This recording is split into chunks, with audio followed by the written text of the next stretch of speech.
She expected a quiet wedding weekend. He expected absolute control. Neither expected to share one bed or to uncover a secret that could ruin the entire celebration. Stay to the end to see how a retired teacher topples a billionaire's walls and rewrites both their lives forever.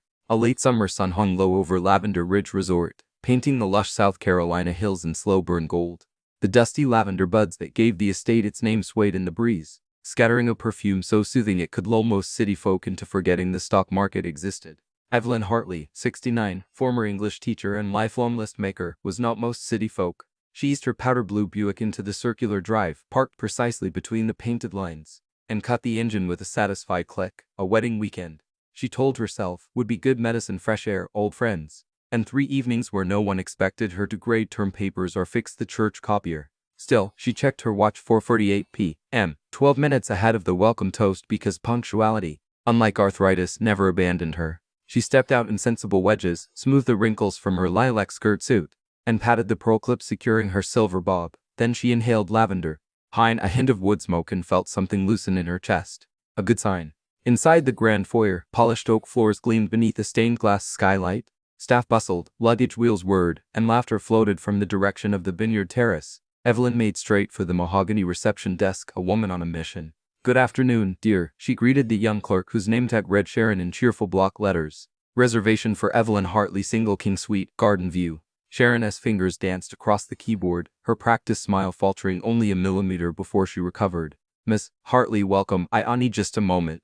Evelyn's teacher instincts tingled. She'd seen that look on 8th graders who hadn't read the assigned chapter. "Something the matter, Sharon?" "Our system, well, there has been a small hiccup. Due to an unexpected influx of guests for the wedding, we down to our last available accommodation." Evelyn folded her hands, channeling decades of dignified authority. "Which is?" "A deluxe suite," Sharon rushed out, "but unfortunately it is shared." "Shared?" Evelyn echoed, arching one eyebrow, the same brow that once silenced 42 hormonal teenagers. "Yes, ma'am. Just tonight," Sharon promised. "We'll move you to a private room tomorrow. Complimentary champagne, chocolate-covered strawberries. I am diabetic." "Or a fruit plate," Sharon squeaked. Evelyn exhaled through her nose. "Who is the other guest?" Before the clerk could answer, heavy footsteps approached. A man's baritone, smooth as aged scotch, spoke behind her. "That would be me, apparently." Evelyn pivoted. There he stood, Max Renault, 71, tech magnate, fortune cover alumni, and, according to financial gossip columns, impossible to please. His tailored charcoal suit was crisp enough to slice bread, and the silver at his temples matched the steel in his slate-gray eyes.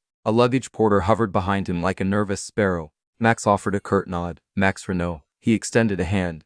"Business meeting, efficient." Evelyn shook it, firm grip, cool palm. "Evelyn Hartley, formerly Miss Watkins' homeroom dragon, if you believe my old students." One corner of his mouth twitched, the closest thing to a smile she suspected he allowed. Charmed, he turned to Sharon. "I booked my suite 6 months ago." Sharon wilted. "Yes, sir, but our first home policy." "Policies are for those who don't plan ahead," Max muttered. Evelyn raised that eyebrow again. "Some of us plan. Some of us adapt when plans crumble. Shall we flip a coin?" Max assessed her like a chessboard. "I dislike randomness." "So do I," Evelyn said, "but fate seldom asks." For a breathless second, they held each other, as gazed the unstoppable force and the immovable object, until Max let out a slow, reluctant sigh. "Very well, I'll survive one evening." To Sharon he added, "Send up 2 extra pillows and a carafe of coffee, black." Evelyn smiled sweetly. "An herbal tea for me, chamomile." Max looked sideways. "We'll be quite the party. Just keep your coffee on your side of the nightstand, Mr. Renault. Likewise, actually, widow." He dipped his head, expression unreadable. "My condolences." "Appreciated. Now shall we inspect our kingdom?"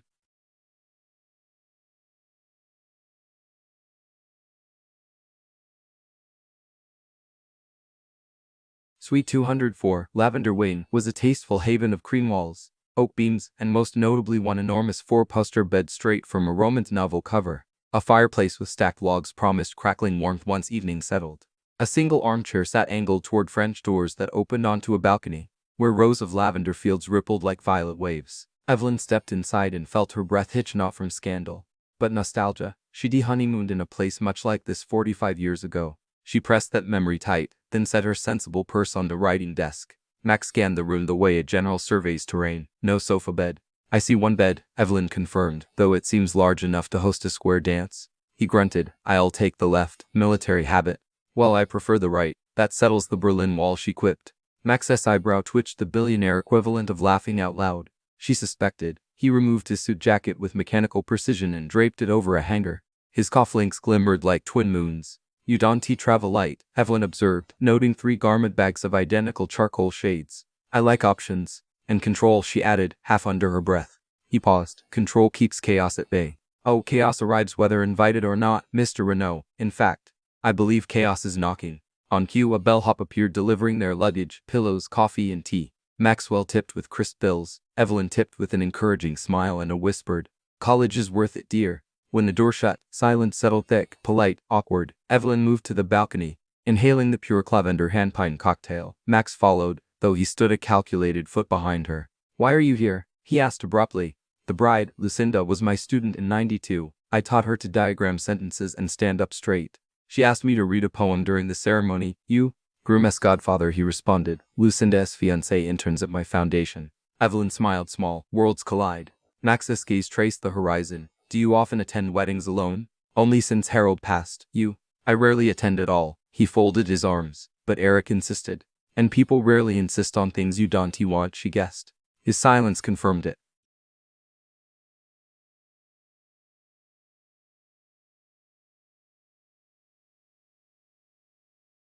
At 6 o'clock, the welcome toast commenced on the garden terrace. Fairy lights twinkled overhead. A jazz quartet played soft standards that coaxed idle feet into tapping.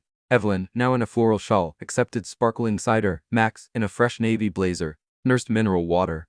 They stood near a marble fountain, the bed dilemma unspoken but pulsing between them.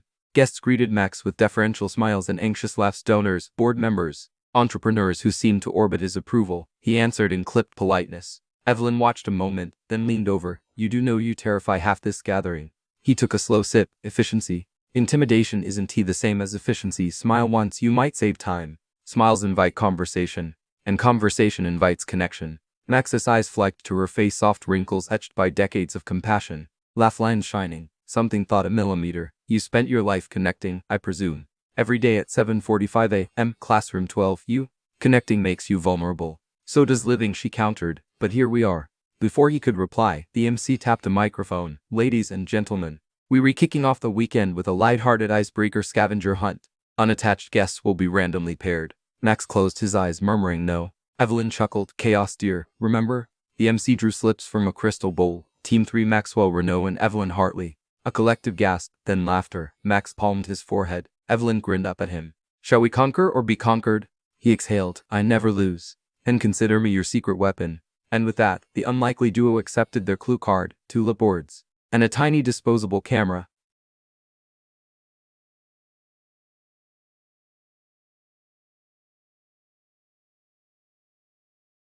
The first clue read: "Seek the seat where poets rest, beneath the arbor lavender dressed."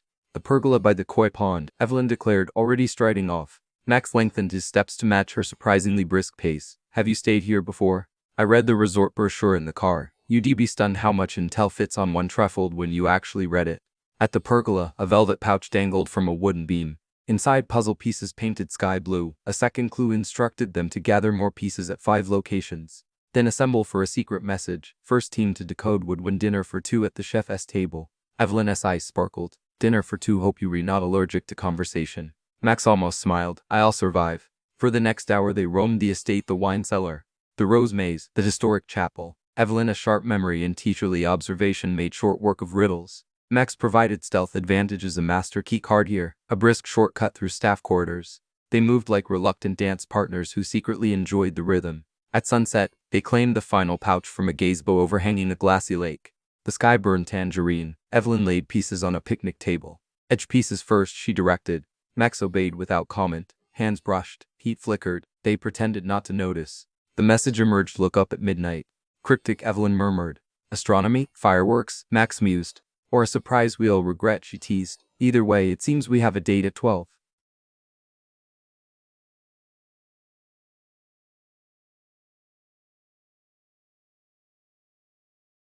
Back in Suite 204, twilight bled through curtains. Evelyn kicked off her wedges with a sigh straight from her arches. Max loosened his tie and, for the first time, looked almost rumpled.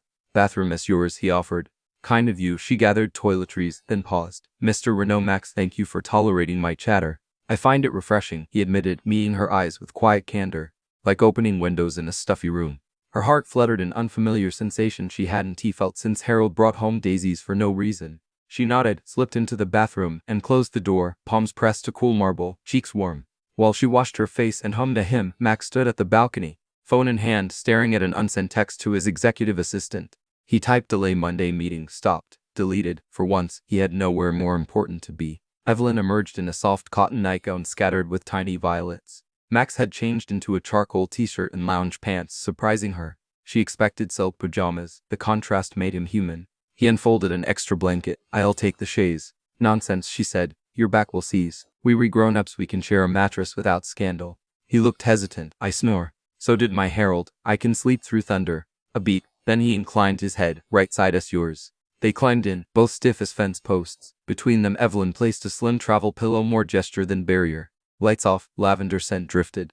Minutes passed. Max's voice low in darkness. "Why teaching?" Evelyn smiled into the ceiling. "Because a good sentence can change a life." "Why software?" "Because code obeys." She turned toward his silhouette, and people don't. A soft grunt. "Precisely." A cricket chorus underscored the silence. Evelyn's eyelids grew heavy when Max spoke again. Barely a whisper. "Thank you for not treating me like a headline." Her answer floated back. Equal whisper. "Thank you for remembering I am more than someone's grandmother." Somewhere between gratitude and exhaustion they slept.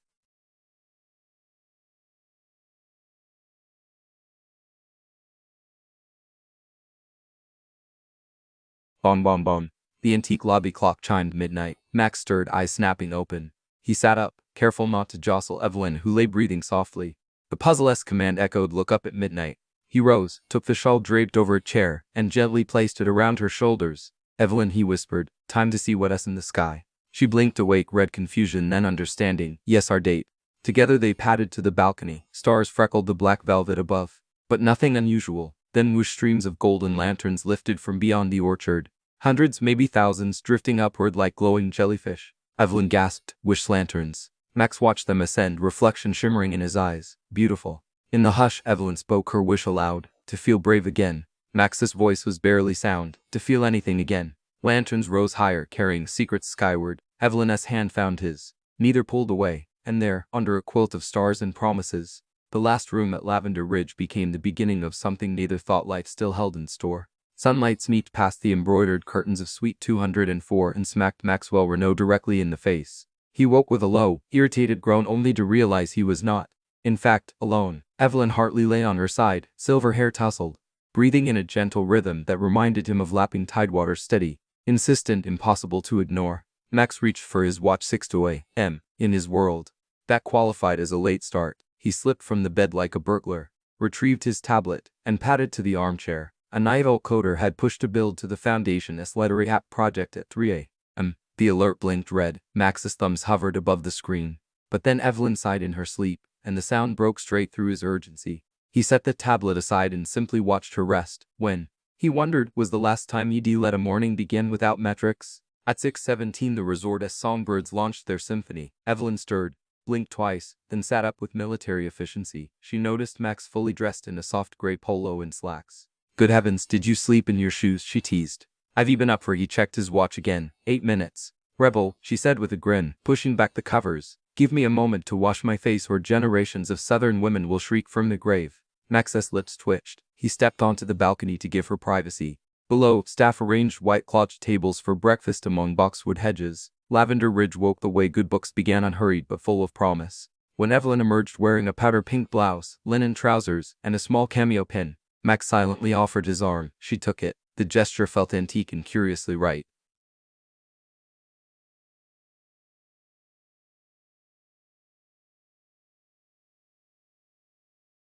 Breakfast buzz. The garden terrace bustled like a hive, tipped sideways, chafing dishes steamed, mimosas sparkled, and the groom's college friends tried and failed to fold cloth napkins into swans. Evelyn and Max located 2 empty seats at a long farmhouse table under a pergola dripping with wisteria. No sooner had they sat than Aunt Bertie, Lucinda's flamboyant great aunt in a peacock blue turban, plopped herself across from them. Well, Bertie sang, "Boy syrupy as pecan pie." The mysterious sweat mates arrived together. "Tell us, Ms. Hartley, is Mr. Renault a blanket hog?" Coffee sputtered out Evelyn's nose. Max handed her a napkin with scourgeon-level calm. "We managed," she said, cheeks pink. Bertie leaned in, conspiratorial. "Rumor is the resort overbooked on purpose. They think forced romance boosts their Yelp stars." Max lifted an eyebrow. Manipulative business model. Delicious though, Bertie pronounced, sipping her hibiscus tea. Wedding gossip needs protein. More chairs scraped back. Suddenly the table brimmed with curious onlookers. Garrett the wedding planner in lavender loafers. Two bridesmaids still wearing under-eye patches. Lucinda's younger cousin Tasha live tweeting the weekend. And an elderly gentleman Evelyn recognized from last night as scavenger hunt as Dr. Anwar, a retired cardiologist. Garrett fanned himself with the event itinerary. Okay, roomies, people need details. Snoring decibel? Pillow policy? Anyone sleep talk about crypto? Max cleared his throat in the exact tone that used to freeze junior executives. Breakfast, Mr. Fields, is ill-suited to interrogation. Evelyn cut a flaky croissant in half and set the larger piece on Max's plate. But a story is never wasted on friends, she said, in short peaceful night. No crimes committed, plenty of lavender-scented oxygen. Bertie's eyes gleamed. So the pillow wall rumor is false. Evelyn winked. Ah, the walls we build come down when trust goes up. Max nearly choked on croissant. Garrett squealed, jotting the line into his inspiration notebook.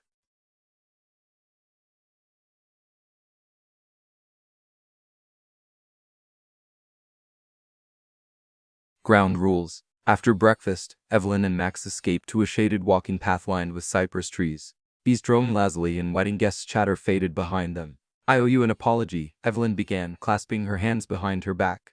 I should have anticipated the rumor mill. No apology needed, Max said. I respect straightforward curiosity even if it travels in echo chambers. She chuckled. I find that establishing mutual expectations wards off chaos. How about some ground rules until our separate rooms open? Max inclined his head, intrigued. 1, Evelyn said, ticking a finger. Honesty. If either of us feels uncomfortable, we say so plainly. Agreed, Max responded. 2, morning coffee is sacred.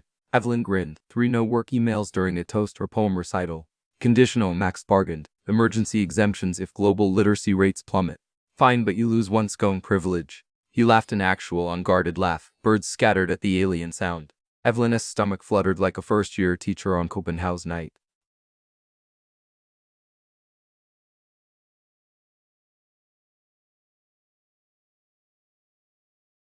Rumor reopets. By midday, the wedding carnival revved into full swing. Spa sessions, wine blending classes, lawn games, and an optional intention-setting circle led by a life coach named Phoenix, who wore dream-ather earrings longer than Evelyn's forearm. Everywhere the pair walked, whispers trailed. People glanced at their linked shadows, speculated about passion rekindled in twilight years, questioned whether billionaires could love ordinary widows, and posted blurry candid photos to social media under lavender love.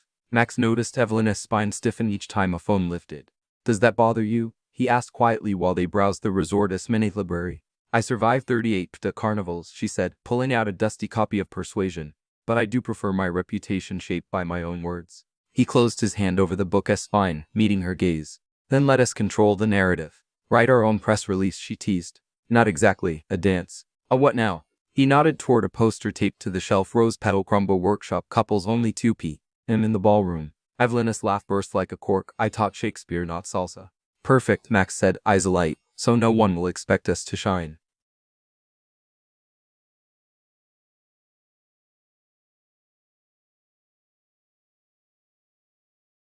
The Rose Petal Crumble. The ballroom was a vaulted cathedral of polished cedar floorboards and skylights that flooded the room with haunted light. Buckets of crimson rose petals sat at the corners like secret treasure. Latin music pulsed from hidden speakers. The instructor, Pilar Petite, 40-ish, red dress aflame, clapped her hands. Couples, find your space. Today you will learn the rumma, a dialogue between hearts, a negotiation between feet. Negotiation. Max was in his element. Evelyn, however, eyed her sensible loafers like condemned prisoners. Pilar demonstrated the box step. Ladies start with the right foot back. Gentlemen left foot forward. Evelyn tried. Her right knee clicked. Max's left shoe planted exactly where it should. But his torso remained stiff as a lamppost. They stumbled, nearly colliding. Pilar swooped in. Senor, bend your knees. Senora, loosen the hips. Imagine chatting with the sea. I've always preferred rivers, Evelyn muttered. Same concept, go with the flow, Pilar declared. The music restarted. 1, 2, 3, 4, 5, 6. Max guided. Evelyn followed, then reversed. Their steps misaligned again. Evelyn giggled. Max frowned in concentration. Then Pilar scattered rose petals across the floor. Now add passion. A dozen couples spun, petals fluttering like red snow. Evelyn felt ridiculous and spectacular all at once. She looked up at Max and caught something unfrozen in his eyes. Mischief. Miss Hartley, he whispered, may I suggest rule number 4? What is that? Embrace ridiculous. He dipped her not textbook perfect, but smooth enough that petals swirled around like confetti. The room erupted in cheers. Aunt Bertie snapped photos. Garrett shrieked, iconic. Evelyn's pulse thundered in her wrists. When Max pulled her upright, she realized her cameo pin had opened. A photograph of her late husband slipped onto the floor. She gasped and crouched. Max debrushed faster, retrieving the tiny photo, a younger Evelyn laughing on a Ferris wheel beside a tall, mustached man. Harold, she said softly, accepting the image. Pilar sensed the shift, lowered the music. You okay? Yes, Evelyn managed. Just a memory dancing through. Max placed a gentle hand on her elbow. Would you like to stop? She inhaled. Lavender and roses intermingled. No, she said, voice steady. Let us finish the song. They did, and somehow the steps fell into sync, as though Harold's photo had returned the rhythm of Evelyn's heart. By the final flourish, the pair ended interstage, petals spiraling down in cinematic slow motion.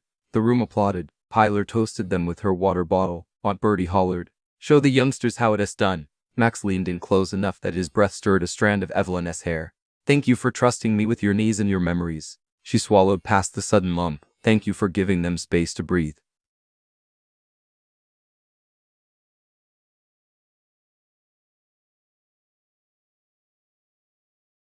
Garden interlude. Later, they strolled the herb garden, enjoying the hush after the ballroom frenzy. Du clung to sage leaves, sun-warmed terracotta pots of rosemary. Max plucked a sprig, rolled it between thumb and forefinger.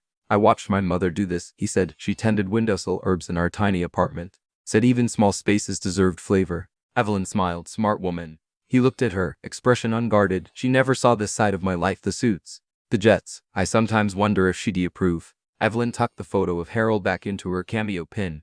Parents tend to approve of happiness, she said. Are you happy, Max? He opened his mouth, closed it, then chuckled without humor. That depends on quarterly earnings, apparently. Ah, she said softly. You outsourced your joy to a ledger. That arrow landed. He rubbed his temple. I've spent decades optimizing outcomes. And then you waltz in, overturning my scarcity metrics with croissants and dance steps. Evelyn laughed, warm, musical. Scarcity metrics. I think the only shortage here is in giggles per capita.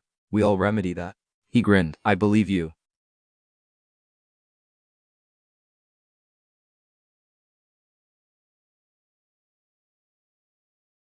High tea, high drama. At 4 o'clock, Lavender Ridge hosted high tea in the conservatory.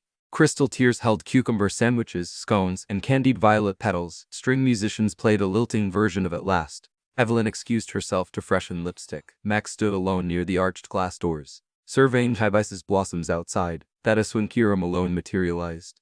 Muddle tall, Mac isn't gorgeous. She wore a scarlet sheath dress worth a board member's annual bonus. Kira had been Max's public relations director for 5 years and tabloids hinted something more once upon a fiscal quarter. Max, she purred. Fancy seeing you outside a conference room. He straightened. Kira, I thought you were in Dubai. Layover, she said, swirling your champagne. But when I heard the Renault legend was roughing it at a wedding, I had to witness it.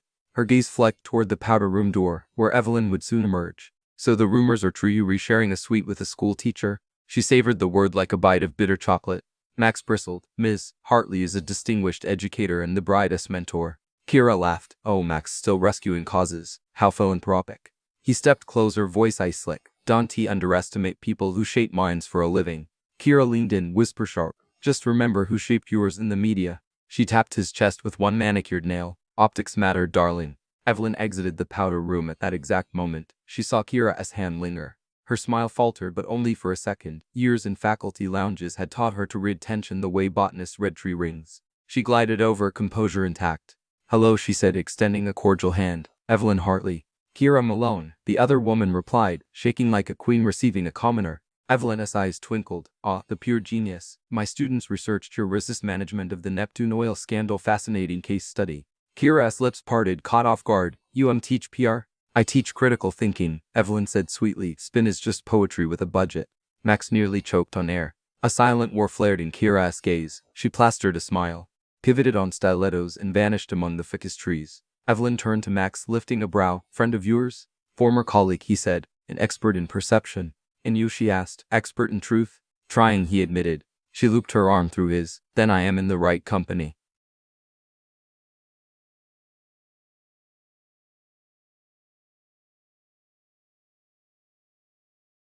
Rose petal aftermath.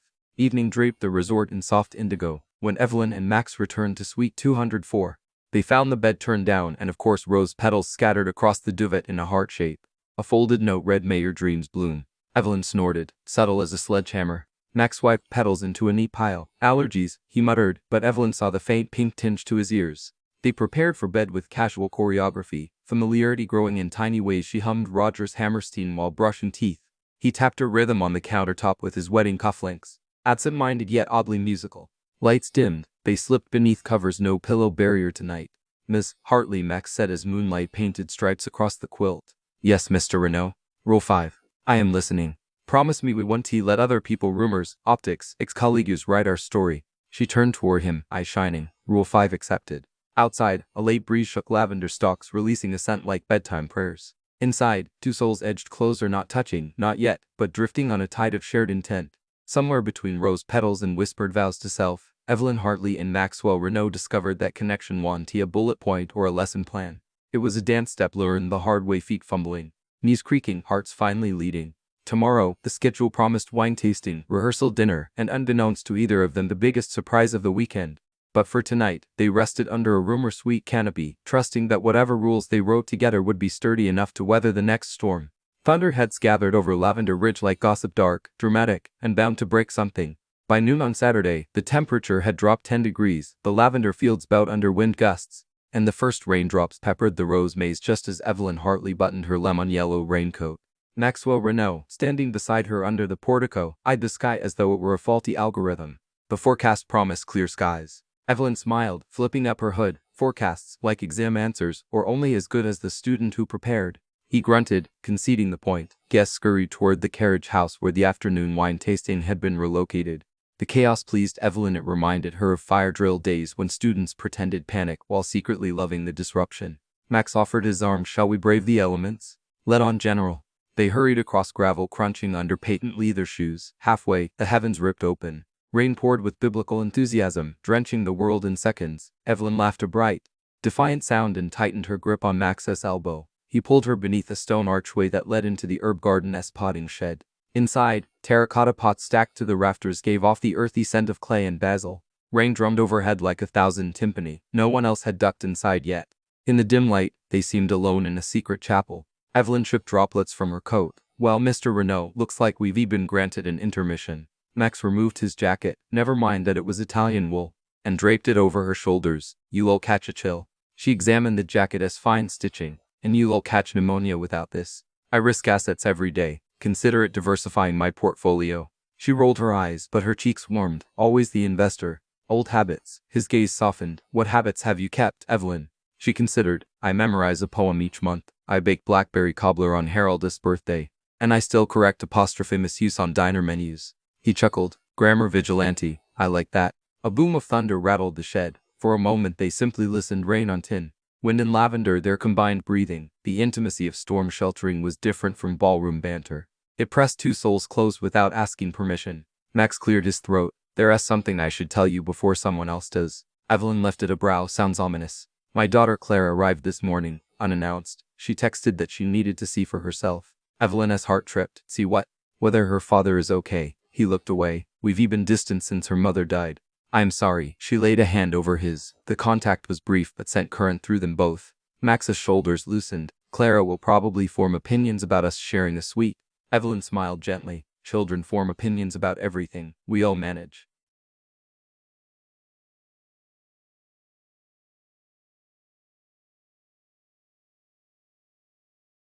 Wine and whispers. When the storm eased to a steady drizzle, they dashed to the carriage house, now buzzing with guests clutching glasses of Pinot Noir and Sauvignon Blanc. Candles glowed atop barrels repurposed as tables. The aroma of sourdough crostini mingled with damp wool coats. Evelyn and Max claimed a spot near a window fogged from humidity. A sommelier explained tannins. Couples nodded, pretending comprehension. Evelyn tasted a Cabernet that reminded her of currant jam, while Max analyzed mouthfeel like a lab report.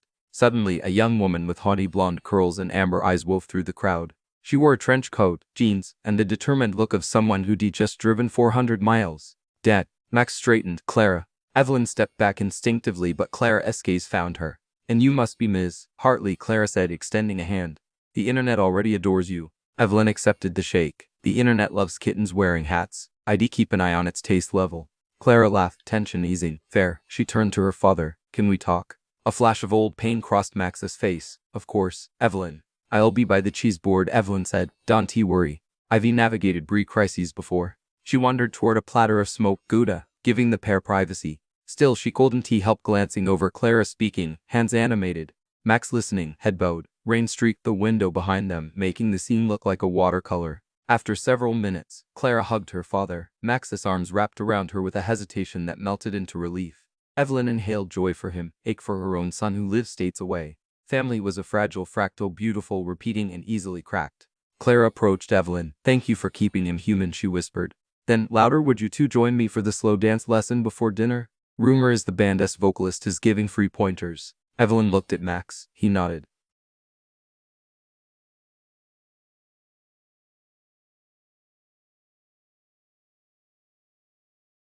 Slow Dance 101.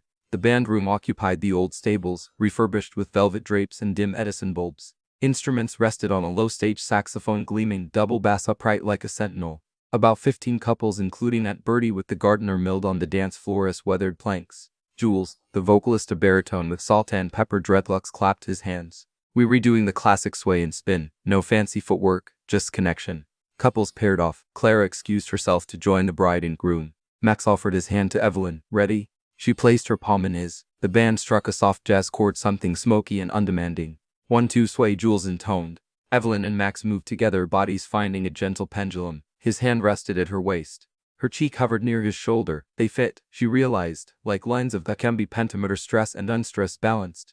Jules guided them into a slow spin. The room blurred, drapes, lanterns, faces. When they stopped, Evelyn's head swam, but not from dizziness. Max's eyes held hers with open admiration she'd never seen directed at her, not since. You make it easy, he murmured. Years of cafeteria supervision, she breathed. Avoid collisions wherever possible. He chuckled. Their steps continued, and conversation melted into silence comfortable enough to hear heartbeats. Then Jules said, close your eyes, trust the rhythm. Evelyn obeyed. Darkness sharpened her senses. Max's cologne, cedar and rain.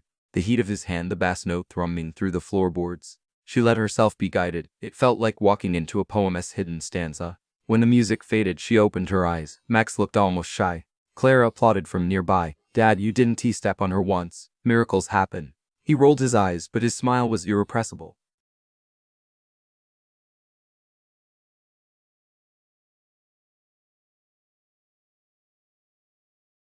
The storm within.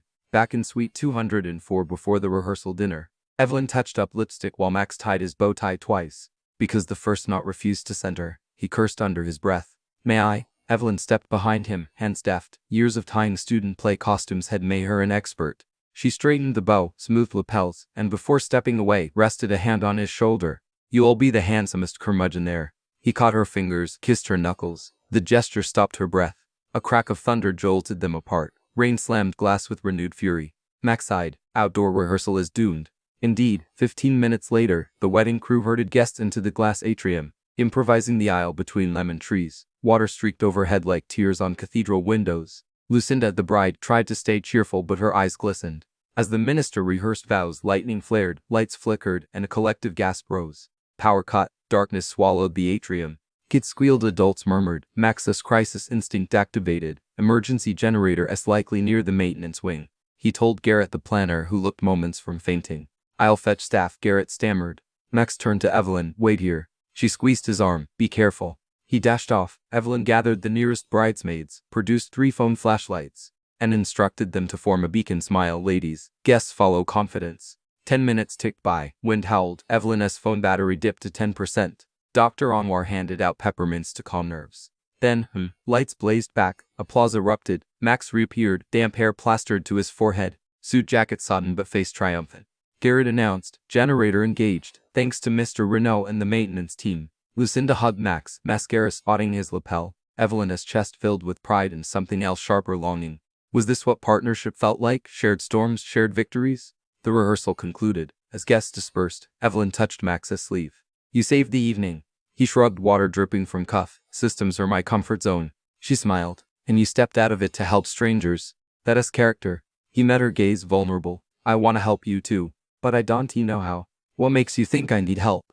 He hesitated. When you looked at the photo of Harold earlier, your eyes carried weight. Evelyn inhaled. Grief is a stone we learn to pocket. Some days it feels heavier. Today a storm stirred memories. Max nodded slowly. If ever the stone feels too heavy, hand it to me for a while. Her throat tightened. That might break your back. We'll take turns. Thunder rolled again, but softer. Evelyn placed her palm against his chest, direct, bold. Then dance with me tonight. Not for the crowd, for the storm inside. He covered her hand with his, always.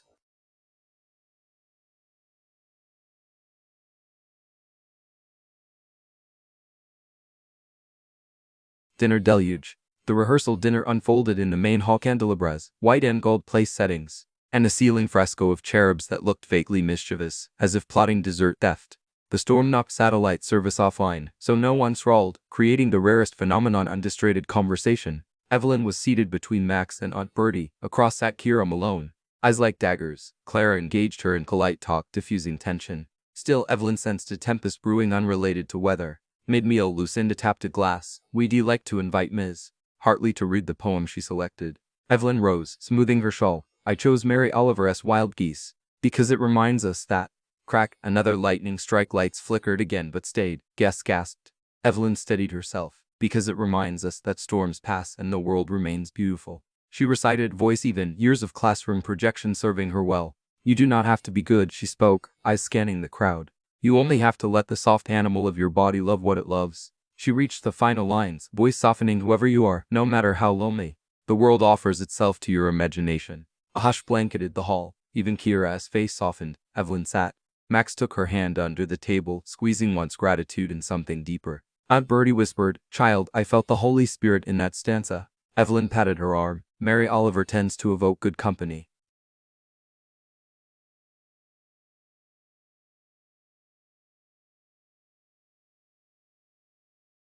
First kiss almost. Late evening, suite 204. Rain softened to mist, clouds shredding to reveal a sliver moon. Evelyn stood on the balcony, night air cool on her cheeks. Max joined, 2 mugs of chamomile tea in hand. He passed her a mug, their fingers brushing. The storms survived, he toasted. And storms ahead, she answered. They sipped in silence. Somewhere in the valley, frogs began a low chorus. Lights twinkled from distant farmhouses. I used to believe love had an expiration date, Max confessed. That after 40 or after loss it became improbable. Evelyn breathed the steam rising from her tea. There's no statute of limitations on the heart. He set his mug down, turned to her fully. You've shown me that in 48 hours. She felt the world narrow to the space between them, their faces inches apart. The scent of lavender mixing with Earl Grey on his breath. Her pulse hammered. Max lifted a hand, fingers trembling, and brushed a raindrop or maybe a tear from her cheek. May I? He whispered. Evelyn's answer was to close her eyes, tilting up. A door slammed in the hallway. Footsteps. Clara's voice calling Dad. They sprang apart, guilty teenagers. Max stepped inside. On the balcony he called. Clara peeked out. Sorry to interrupt. I just wanted to say good night and thank you again. She hugged her father, then, surprising Evelyn, hugged her too. Good night, dear, Evelyn said, heart still racing. When Clara left, the moment had slipped away like smoke. Evelyn looked at Max. Both of them flushed. He started to speak but she shook her head gently. We have time, she said. His shoulders eased. Tomorrow.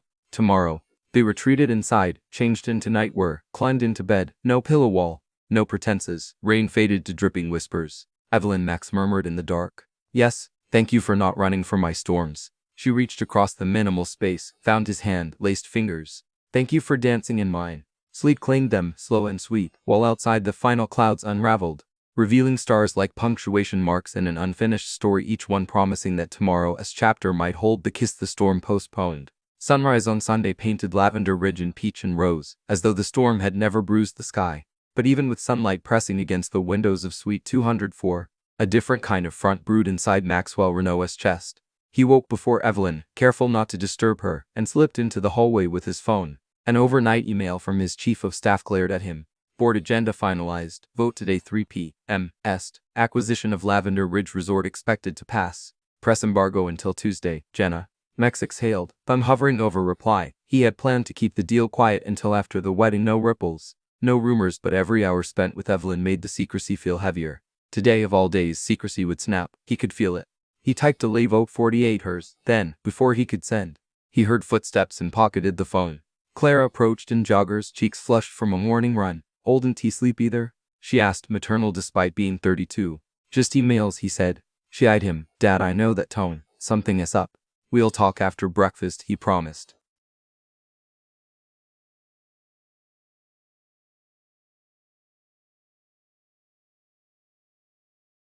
herbal comfort and honeyed words. Evelyn joined them on the terrace 10 minutes later, hair still damp from the shower, carrying 3 mugs of peppermint tea. An army marches on its stomach, she declared, handing one to Clara, and a family reconciles over antioxidants. Clara laughed. If you ever write a self-help book, I'll procure. Max smiled, but the knot in his gut tightened. Announcements, proposals, acquisitions, he could navigate those with eyes closed. But telling a woman who cherished this place that he was about to own it, a minefield. Breakfast passed in pleasant chatter about the evening ceremony, the petal cleanup, and whether Aunt Bertie's turban collection deserved its own Instagram account. Max barely heard any of it.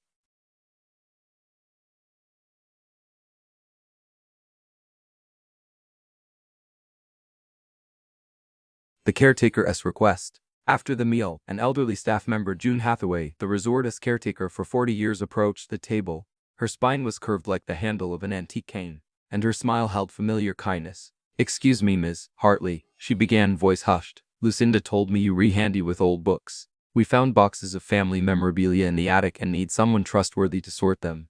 Would you mind?" Evelyn's eyes lit up. "Old letters. I wrote a paper on epistolary archives once. I'd be honored." June's gaze drifted to Max. "It is quite dusty up there. We could use a pair of strong arms as well, Mr. Renault." Max managed a polite nod. Clara raised a brow, clearly amused at the idea of her father hauling boxes. Within minutes, the unlikely trio, Evelyn, Max, and Clara, were following June to the old manor wing, untouched by renovations. A narrow staircase climbed between walls studded with family portraits, brides in lace, grooms in military uniforms, children on ponies. At the top, June lifted a trapdoor and gestured for them to ascend a ladder. "Watch your step," she warned. "Boards can be finicky."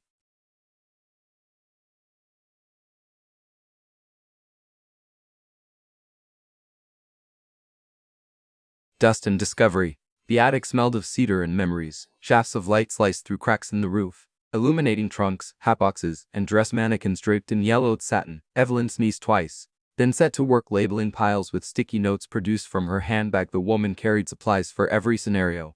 Clara snapped photos, fascinated. "Mom would be loved this," she murmured.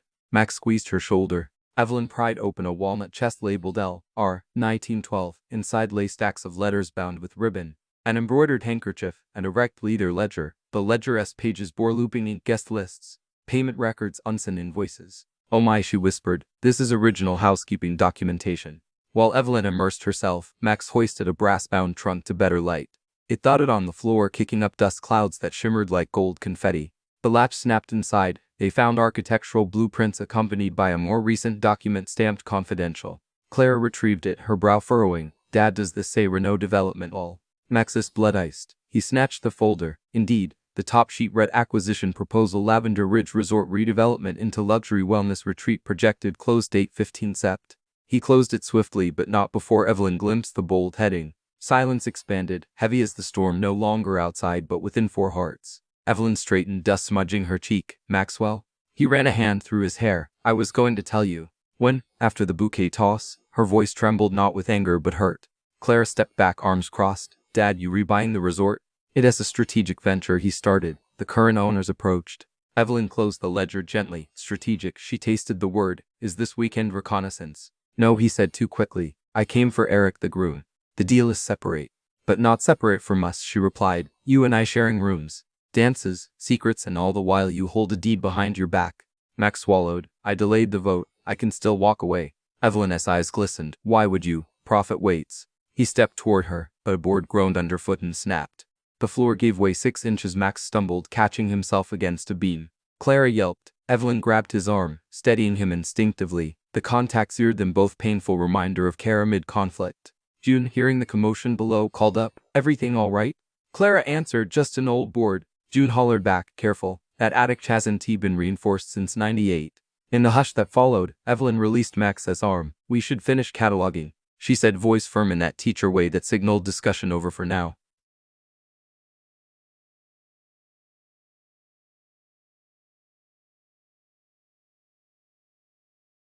Letters reveal. 2 hours later, boxes were labeled and stacked. Max worked in determined silence, muscles flexing as he lifted trunks, but his mind churned. Evelyn documented each letter bundle, but her focus drifted to one ribbon that seemed newer than the rest. Silk, not cotton. She untied it, revealing correspondence dated only 5 years prior. The handwriting matched neither the entry-old script nor hotel stationery. Instead, Each envelope bore the same recipient, Dear Lucinda. The sender's signature, Yours, Amelia. Evelyn's curiosity pricked. She read a few lines, apologies, longing. References to secrets our families wouldn't understand. Evelyn's stomach flipped. These weren't mere school notes, they hinted at romantic entanglements. Just then footsteps approached. Lucinda herself, still in floral robe, cheeks flushed.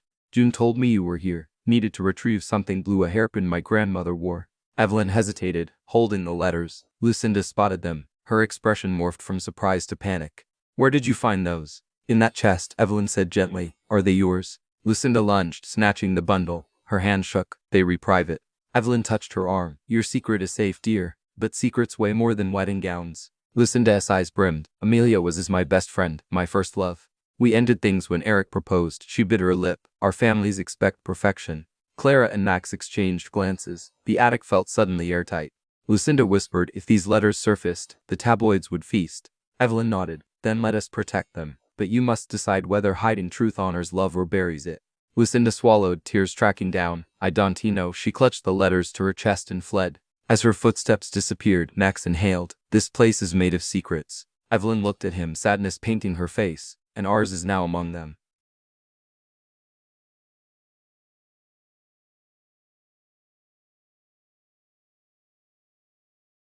Confrontation on the balcony. Late afternoon, suite 204, a thunder-thick silence between Evelyn and Max despite bright skies outside. Clara excused herself to shower. Evelyn leaned on the balcony railing, staring at lavender rows rolling into distance. Max joined, hands clasped.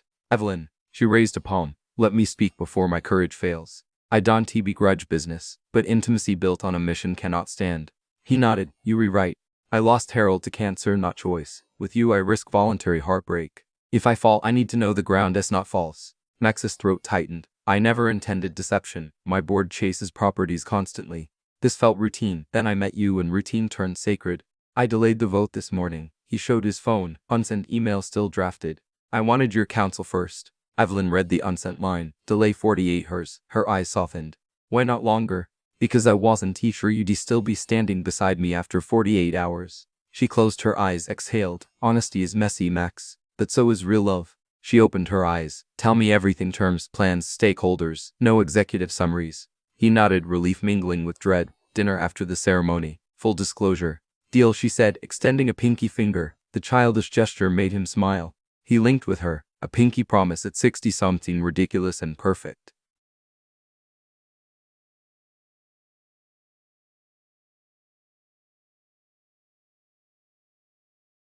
A rare alliance. Evening approached, rehearsal florists bustled. Clara, witnessing the thaw, suggested, why don't we help Lucinda? She is probably drowning in decisions. Evelyn agreed. The three of them found the bride in the greenhouse, strass rying into a bouquet of freesia.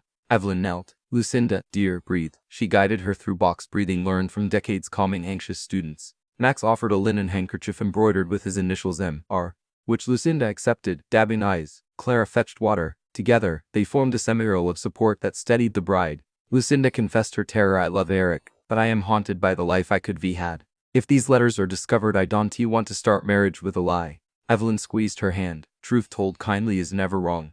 Max spoke, surprising Evelyn. I once married compromise. Regret is a relentless auditor collecting interest daily. Lucinda sniffed. What do I do? Evelyn talked to Eric. Invite him into the truth. Lucinda nodded slowly, courage flickering. Thank you. She hugged them each. Yes. Even Max, who looked startled but pleased.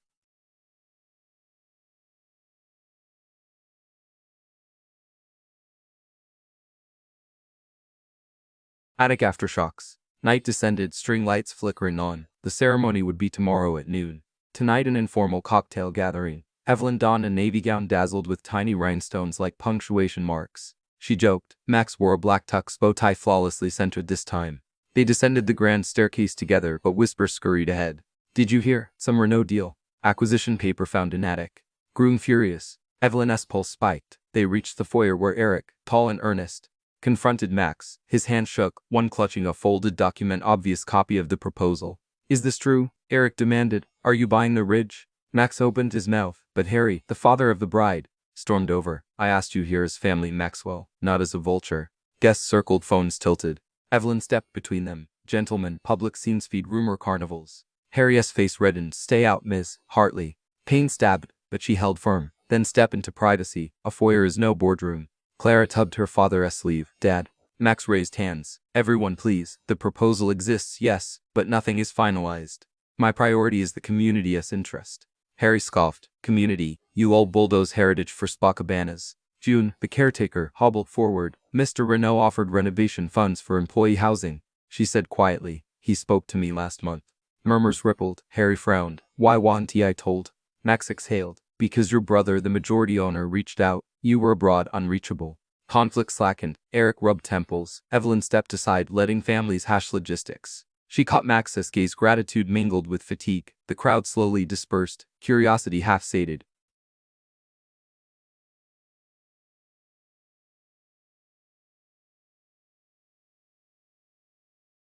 Near midnight, parley. Later, suite 204 glowed with lamplight. Evelyn slipped off heels. Massaged arches. Max removed cufflinks, sighing. You handled the storm, she said. Thanks to your lightning rod. He looked at her, eyes weary. I meant what I said, nothing is signed. She sank onto the bed, used tonight to consider motive. Are you saving a landmark or chasing returns? He sat beside her, not touching. What if it is both? She studied him, then make both transparent. He nodded. Tomorrow, after the wedding, public town hall style. Investors, staff, locals, everyone invited. I'll lay terms on the table. Evelyn's smile was soft, proud. Leadership, not leverage. He chuckled. Another lesson for Ms. Hartley. A pause charged. Then, quietly, we never finished what the storm interrupted. His thumb brushed her wrist, pulse quickening under skin. Evelyn's voice was barely a breath. The kiss. He leaned in, tentative. She closed the gap. Lips met warm. Certain, tasting of peppermint and relief. A first kiss at their age felt like sunrise after decades of moonlight, familiar yet new. They parted, foreheads resting together. Evelyn whispered, no more secrets in attics. Max smiled. Only stories in daylight.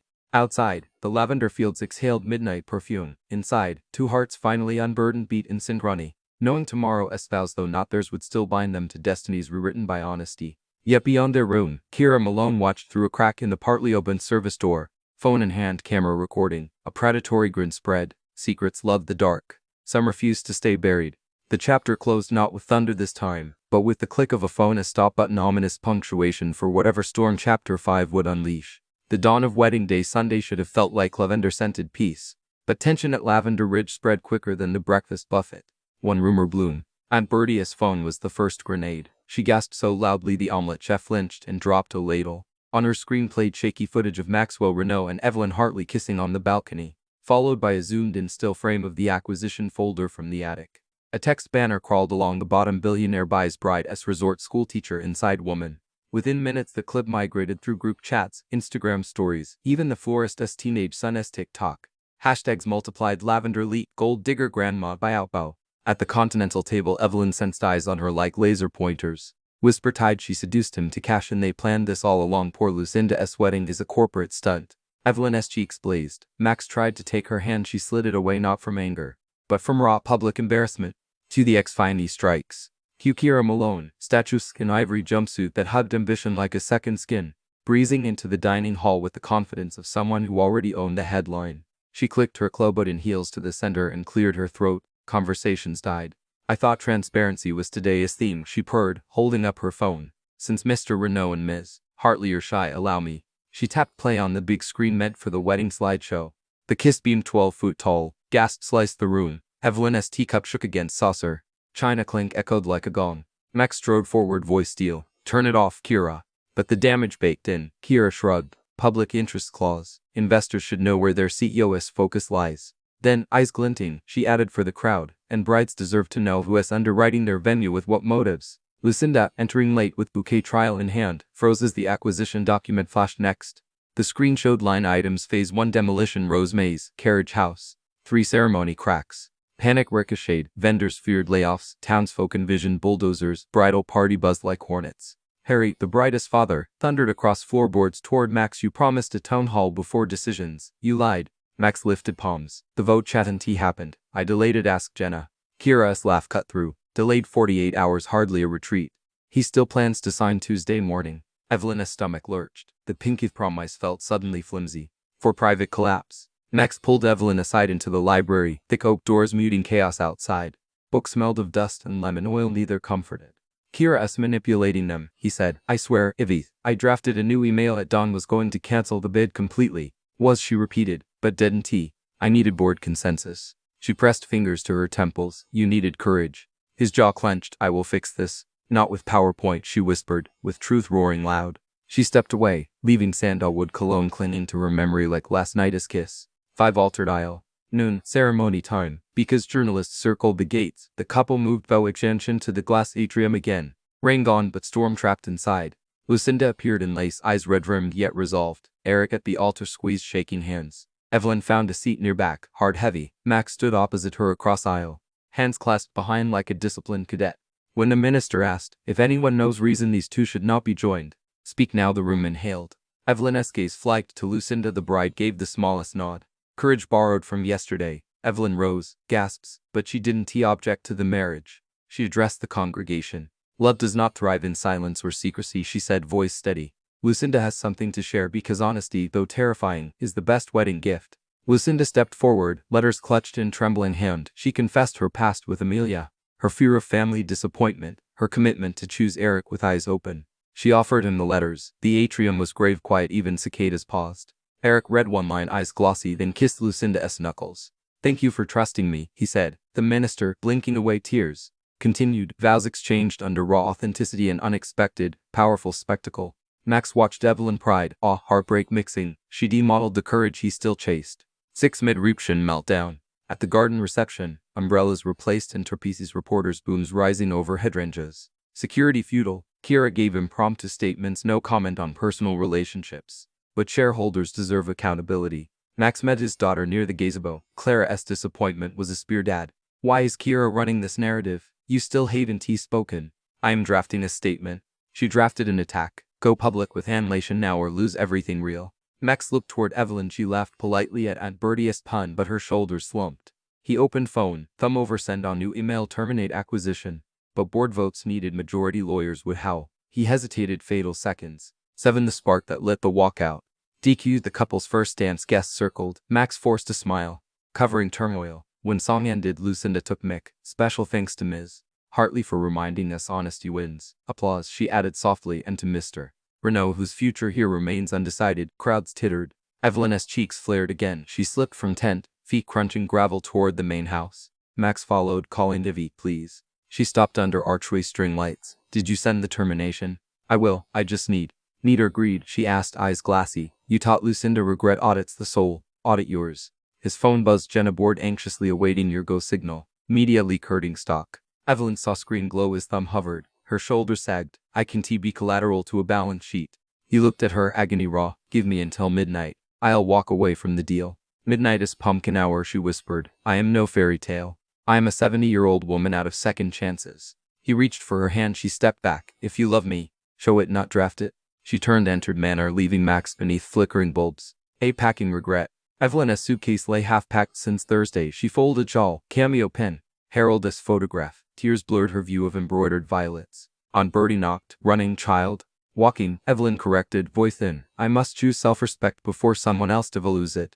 Bertie hugged her. Stubborn men learn slow, but some learn. Maybe, but the lesson can cost my dignity. She zipped suitcase, breathed lavender one last time, and slipped into hallway just as Clara appeared. You leaving? Clara whispered. I am giving your father the silence his metrics understand. Clara nodded, tearful. If he fixes this, can I call you? Anytime, dear. They embraced, surrogate mother to daughter. 9 clock strikes. 11:47 p.m. Max sat alone in the dark library.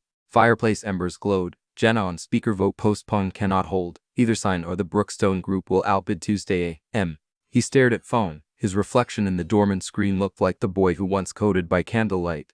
Mother counting coins for rent. That boy had vowed money would never rule him again, yet here he was. Servant to share price. He pictured Evelyn rolling grammar vigilante eyes, Harold's photo tucked in keepsake. Her voice reciting Oliver, you only have to let the soft animal of your body love what it loves. He tapped on mute. Jenna, draft release, Renault Development withdraws offer, commits pro bono advisory to Rich for historic grant funding. Jenna sputtered, sir, that eliminates projected. Do it. He hung up, sprinted to suite 204 empty, bedspread smoothed, rose petal heart-long vacuumed. On pillow lay a note in neat teacher script. Max, I hope you find the courage your younger self deserved. When honesty feels like home, you'll all know where to look. 10 midnight walkout. Rain started again, light, sympathetic. Evelyn wheeled suitcase past sleeping Lavender, Rose toward front gate where a ride chair waited. Max burst from manner, bow tie undone, shoes sinking into wet grass. Evelyn, he yelled. She paused at car door, moonlight catching tears. I withdrew 5 minutes ago, he panted, public statement going live. She searched his face. Because the deal turned toxic, or because love turned vital?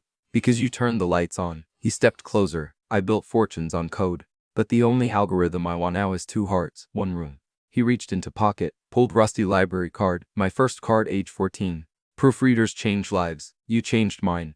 Her breath caught. She touched card like sacred relic. Still, she shook head softly. It is not about gestures, Max. It is about pattern. I am rewriting pattern, he vowed. The code is public tomorrow. Come inside, watch me push send. Evelyn's hand rested on car roof. The driver cleared throat. Time ticked. She spoke quietly. Rewrite it. For you. If after implementation you still want a beta reader, you know my address. She climbed into car. Door thumped final. Max stepped back, raindrops streaking tux like ink. The taillights glowed red, then disappeared beyond stone arch. He whispered, tonight I'll earn the rewrite. 11 click post consequence. 13 a.m. Max sat at Lucinda's reception laptop. Posted formal withdrawal letter, tagged local press, CCD board, stock would dip. Lawyers howl, let them. He then opened a blank email to Evelyn. Subject room 205 available anytime. Body rule 6 keep the door open, send. He closed laptop, exhaustion crushing but heart strangely light. Out the window, Lavender swayed battered yet standing tall like a retired teacher who'd refused to bend for profit. 12 epilogue tease. In the right chair, Evelyn received phone ping. She read the subject. Smiled through tears. She didn't reply, not yet. She looked out at dawn-tinged horizon. Whispered, patterns take time. And the driver, an elderly woman with gospel radio humming, said, honey, sunrise always keeps its promise. Evelyn leaned back, suitcase beside her, heart heavy but hopeful, behind. At Lavender Ridge, a billionaire finally began learning the curriculum no boardroom ever teaches: integrity, vulnerability, and the code for lasting love. The night closed with 2 engines heading opposite directions, both toward change, both toward a chapter yet unwritten. Monday dawned with a stubborn hush over Lavender Ridge, the kind of hush you hear in a church basement after the choir director resigns. The wedding guests had drifted away like petals in the breeze. The catering vans had rumbled onto the highway, and only staff remained to box centerpieces and count silver forks. The air smelled of damp grass and unfinished conversations. Maxwell Renault stood alone on the wide flagstone terrace that wrapped around the manor south wing.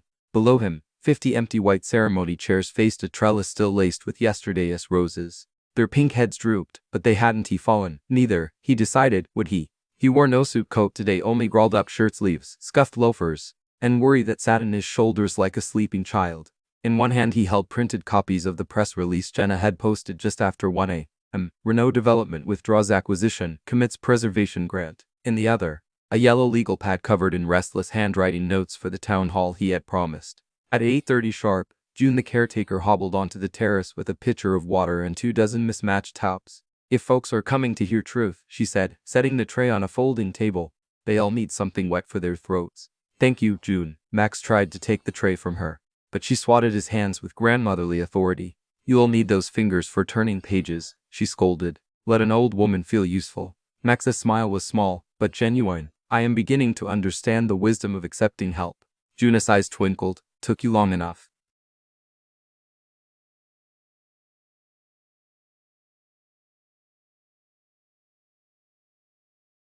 News before noon. The first arrivals were employees on break, housekeepers in neat aprons, groundskeepers smelling faintly of diesel and mint, kitchen staff clutching coffee mugs like armor. They took cautious seats in the front row, murmuring among themselves. By 9:30, townspeople trickled in: the librarian who ran the weekly book club, the pastor with silver hair and law wrinkles, teenagers who had danced beneath these string lights at prom. Even Garrett the event planner stayed, though he twitched whenever someone mentioned public speaking. Clara bustled about, greeting each person, handing out the press release. She wore jeans and a knitted cardigan Evelyn had complimented the day before. Every so often she checked her phone, no reply yet to the email her father had sent Evelyn in the small hours. At 10:15, Harry, father of the bride, strode onto the terrace. He still looked thunderous, but sorrow rather than rage lined his mouth this morning. Behind him came Lucinda and Eric, their wedding attire traded for simple cotton and soft shoes. The bride carried a single bloom of lavender pinned behind her ear. Max stepped forward. Thank you for coming. Harry nodded stiffly. We came for the ridge, not for you. That is reason enough, Max answered, and something in Harry's stiff posture thawed by half a degree.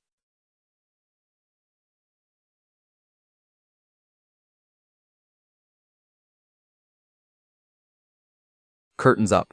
At 10:30 exactly, punctual, As Evelyn would have noticed, Max faced the assembly. The breeze tugged at his sleeves. Clara stood beside him, phone poised to live stream for those who could not attend. A red live icon blinked, watched by nearly 300 remote viewers, one of them, though Max didn't yet know it, seated in a sunlit kitchen 80 miles away stirring Earl Grey. "Good morning," he began, voice carrying but unformed. "My name is Maxwell Renault. Yesterday many of you learned, in the worst possible way, that my company was negotiating to purchase Lavender Ridge Resort. Whether you heard it through a leaked document, a viral video, or the town rumor vine, I owe you one thing today, the complete story." He paused. The folding chairs creaked as bodies leaned forward, bracing. "Renault Development pursues properties at the intersection of profit and purpose. That is the sanitized language I have hidden behind for years. When the ridge appeared on our radar, I saw numbers: deferred maintenance, land value, projected wellness retreat revenue. What I failed to see until too late was heritage. Years, history cannot be calculated onto a spreadsheet." Garrett exhaled audibly. The librarian dabbed her eyes. "I stand here to say the acquisition is over, not postponed. Not renegotiated, but finished. Instead, I am seeding a $10 million preservation fund, managed by an independent board of locals and employees, to restore the property while keeping ownership in community hands. If you want villas or yoga domes, you'll all vote on them yourselves. If you want nothing but wild lavender, that's your call. My role will be advisor unpaid." Whispers swept the terrace like wind through grass. Max raised a hand. "Second, I owe an apology to Ms. Evelyn Hartley. She trusted me with her friendship, and I repaid that trust with partial truths. If she were here, I would say publicly that the ridge matters to me now because she taught me value beyond valuation." He swallowed, throat tight. "Lastly, I have failed many of you by letting someone else control the narrative. Transparency is my responsibility, and I rescind all previous non-disclosure clauses. My lawyers are on edge, but candor outranks caution today. I'll take every question you have." A hush followed, then a single clap. "Jude." The sound broke the freeze. Applause rippled outward until even Harry joined, reluctant but sincere. Max's chest loosened as if a belt had been secretly strangling him for years. He nodded thanks and opened the floor. Questions flew about job security, about repair timelines, about how a trust could function without corporate oversight. Max answered each, sometimes admitting, "I don't know, but we'll decide together." The meeting stretched into noon, then 1. Teacups emptied, refilled, emptied again.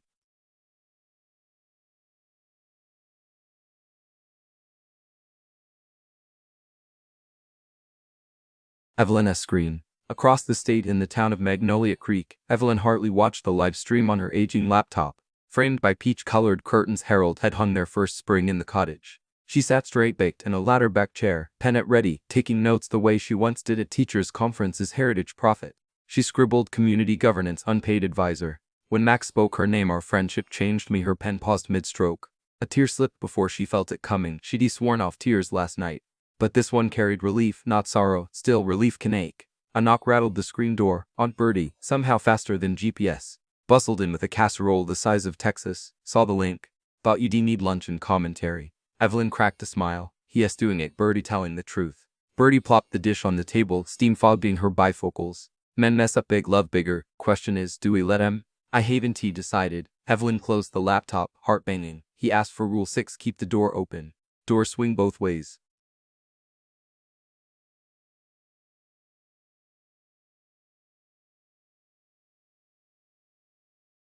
Kira's last card. Back at the ridge, Kira Malone watched the meeting from a balcony above. Arms folded, every decisive sentence from Max chipped at her strategy. When he announced the preservation fund, she cursed softly. No profit meant no leverage. Still, scandals had aftershocks. She composed a tweet: "Billionaire backpedals after exposure. Damage control or genuine change?" She added a poll. Public doubt was currency.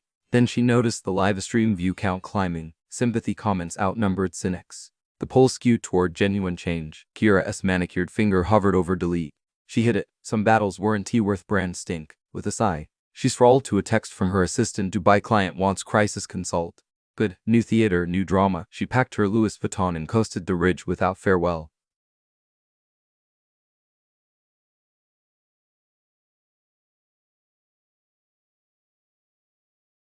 After meeting murmurs, by 2:30 the terrace had thinned to clusters. Staff shuffled back to duties. Townsfolk returned to errands. June poured the last of the water, then patted Max's hand. "You did all right, son." Harry approached with measured tread. "I was harsh," he admitted, "but a father protects." Max met his gaze. "I deserved harsh." Harry's lips twitched. "Perhaps. Still, my brother was willing to sell. Your offer kept us afloat through a bad quarter. The trust will do more." He extended his hand. Max shook it, a quiet treaty. Clara, exhausted but beaming, collapsed into a chair. Phase 1 complete. Dad, phase 2? He raked hair off his forehead. Won back a remarkable woman.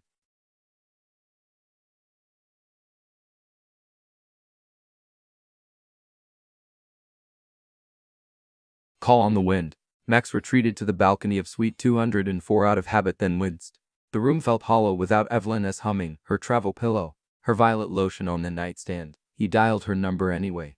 Heart thudding through each ring. Voicemail. He tried again. Voicemail. He left no message. Word should be in person. On the third attempt, a voice answered, not Evelyn, but Bertie. She has pruning roses, the older woman said. Hands dirty, heart messier. I want to see her, Max said, if she is willing. Bertie sniffed. Action speak, boy. Get your tail down here. Magnolia Creek? GPS can handle it. Bring pie. Click.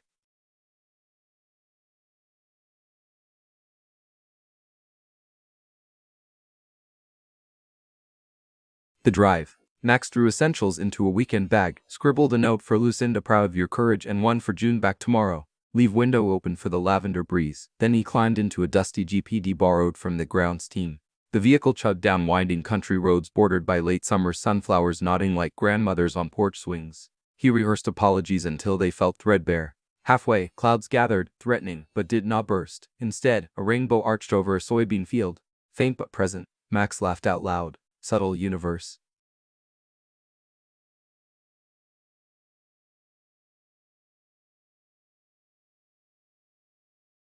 Truth on Evelyn's terrace. Evelyn's cottage sat atop a slight hill, framed by dogwood trees and a low stone wall Harold had built from field rooks. On the side porch, a simple platform of weathered planks stood a round table, 2 rocking chairs and clay pots bursting with herbs she still used for Sunday stews. She called it the reading terrace, though it was scarcely bigger than a pantry. She was trimming a wilting rosebush beside the steps when tires crunched gravel. She didn't look up right away, fear that hope would sting if wrong. But the engine cut, footsteps approached, and a familiar Edirand rain scent reached her before his voice did. Lovely place you have, Ms. Hartley. She straightened slowly, pruning shears in hand. Max stood several yards away, holding a bakery box and wearing an expression equal parts apology and wonder. I brought pie, he said, lifting the box. Cherry. I remember you dislike overly sweet. Cherry can be tart, she replied. I am banking on it. They stared. Wind chimes tinkled, an old set Harold had bought at a craft fair. Evelyn broke the silence. Truth sounds different without microphones. Ready to speak it? Yes. He stepped closer, set the pie on the terrace table. But first, may I hug you?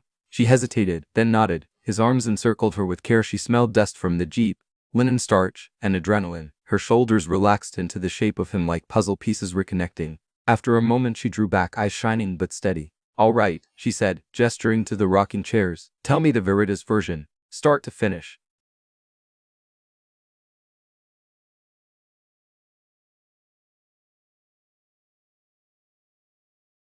A long confession. They sat. Max began with his childhood public library refuge, the first time he printed code on a dot matrix machine.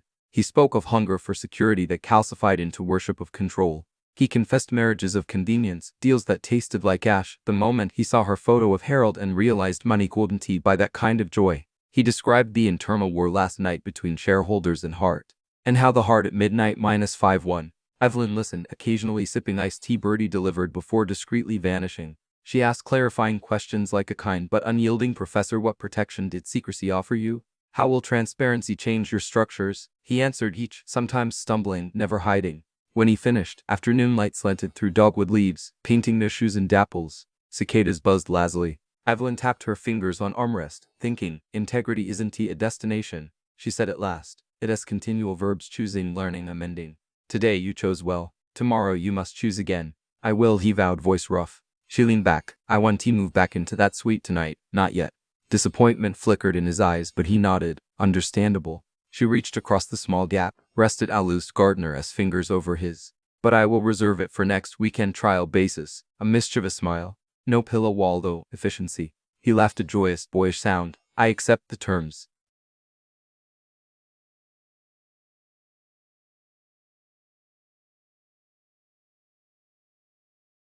Ghosts and growth. They cut the pie, plates balanced on laps, tart cherries, hint of almond. Between bites they shared lighter truths. Max admitted he'd read every Mary Oliver poem that morning to understand Evelyn's favorite lines. Evelyn confessed she'd downloaded his lettering hack beta and corrected 3 comma splices in the tutorial. They discovered mutual affection for late-night jazz radio and for ham sandwiches with too much mustard. When the sun dipped, Max asked, "May I see inside?" Evelyn led him through creaky rooms lined with bookcases. She showed him Harold's workshop. Untouched, Max traced the grain of a half-carved toy sailboat. She didn't he apologize for the dust. He didn't he offer to renovate. They simply honored the space. Later, back on the terrace, Max rose to leave. Bored fallout awaits. He joked half-heartedly. She walked him to the jeep. When the world shouts, remember this, hush. She gestured to Dogwood's chimes, the violet dusk. He hugged her face, kissed her forehead, a promise rather than possession. Thank you for the syllabus, Professor. She rolled her eyes lovingly. Homework, one essay on sustainable love. Do whenever you re-ready. He grinned. I'll need multiple drafts. Good writing always does. He climbed in, started engine but lowered window. Evelyn? Yes, if I publish a book someday, dedication will read for the woman who taught me commas and compassion. Her laugh followed him down the driveway, bright, believing.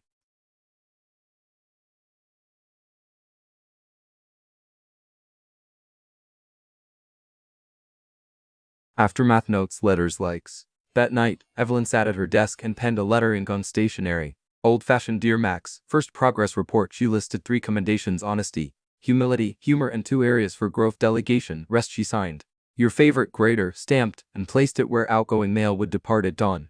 Max, meanwhile, returned to suite 204, now strangely homey despite emptiness. He opened laptop, drafted board strategy that protected the trust, then closed the device and picked up a blank journal. On page 1 he wrote, Day 1, integrity in practice. 1. Told truth without PowerPoint.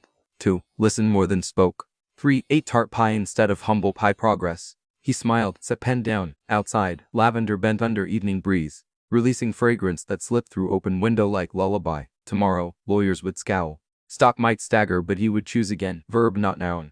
Across counties, Evelyn slipped into bed, cell phone buzzing briefly with a notification. Renault Foundation funds rural libraries. She didn't open the article. She simply whispered, good, and turned off the lamp. Under shared moonlight, 2 souls not young but new rested easier than they had in years, trusting that truth told on a humble wooden terrace could echo farther than any marble boardroom. And somewhere in those miles of quiet, wild lavender continued its gentle riot of purple, indifferent to profit, loyal only to the promise of blooming again tomorrow. Friday evening, 1 week after truth spilled across the lavender terrace, suite 409 waited with its door cracked like a shy smile. It was the highest room in the manor, as newly polished north wing, same gilded sconces and carved moldings as 204, but with a view that lifted clear over the rolling hills and toward Blue Heron Lake. Staff had placed a single sprig of fresh lavender on each pillow. No rose petal hearts, no corporate swag, just quiet readiness. Maxwell Renault stood in the corridor, bag over shoulder, breathing as though preparing to walk on stage. He wore jeans, sneakers, and a linen shirt. He de-ironed himself badly. The collar fought him all morning. After Monday's town hall, he defielded barrages of calls, investors excelling, journalists confessing grudging admiration, parents thanking him for the library grant. Yet no phone buzz mattered like the envelope that arrived Wednesday, Evelyn's progress report letter with 3 commendations, 2 growth points, and a postscript. Suite 409, Friday, bring 2 mugs. He knocked lightly, although the door was ajar. Come in, Evelyn called. He entered to find her placing wildflowers in a mason jar on the desk. She wore loose indigo slacks, a soft white blouse, and a necklace made of tiny sea glass shards, a gift from Harold years ago. She'd once told him. Her silver hair was twisted up with an old fountain pen as the pin. He loved that detail, language literally holding her together. She turned, smile creasing laugh lines he'd started to recognize like landmarks. You ironed. Attempted, he confessed, showing the rebellious collar. She approached, fingertips smoothing the wrinkle. Effort noted. Great. He exhaled a playful huff. Ruthless grader. You'd be worried if I weren't. Tea. Her eyes softened. Tea? He lifted the travel thermos he'd brought. Black for me. Chamomile for you, in proper ceramic as requested. She accepted her mug, inhaled steam. Shall we explore?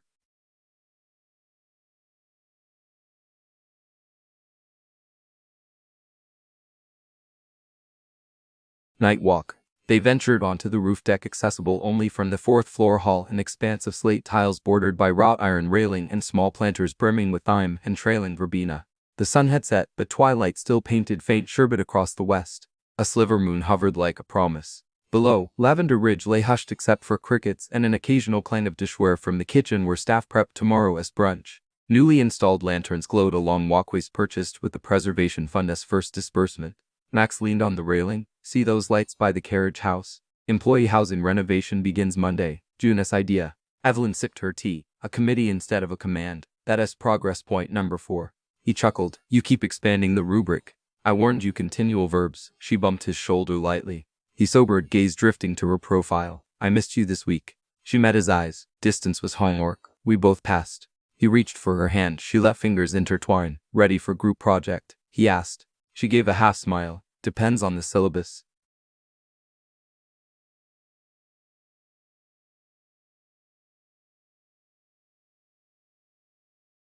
Syllabus of S. They carried chairs to the DECA center, opened a notebook, Max's idea, and began drafting what Evelyn called the syllabus of S. Each line in black ink, alternating handwriting. 1. Weekly honesty check-ins, no agenda, 15 minutes, kitchen table or phone. 2. Board meetings limited to 60 minutes, afterward a walk without devices. 3. Grammar corrections allowed, stock ticker quotes banned during meals. 4. Pillow walls permanently retired. 5. Reserve space for future amendments, growth never graded complete. They signed with flourish. Max looked up, emotions knotted in his throat. Feels official. More than a proposal, Evelyn said. It has living text. He swallowed. Evelyn, may I ask something less academic? Proceed. He stood, pocketed the pen, and hands faintly shaking produced a small velvet pouch. From it he drew a slender gold band engraved on the inside. Let the soft animal of your body love what it loves. Her breath caught, but before words could tumble, he knelt. Not the sharp, rehearsed kneel of press photos passed, but a gentle clower to earth like a man settling soil around new roots. I am not asking tonight, he said quickly. This is a placeholder. A reminder that my intention is long horizon. When are you ready? We'll resize it, re-engrave it together, add your lines of poetry. Until then, keep it or hide it or return it as yours on your timeline. Evelyn's eyes shimmered. She upped his cheek, guiding him back to standing. Maxwell Renault, inventor of the non-proposal. A tear slipped. She laughed. Leave it on the desk. I'll grade later. Relief, joy flooded him. They hugged, breath mingling. Over her shoulder he saw the sky deepen to navy. First stars emerging.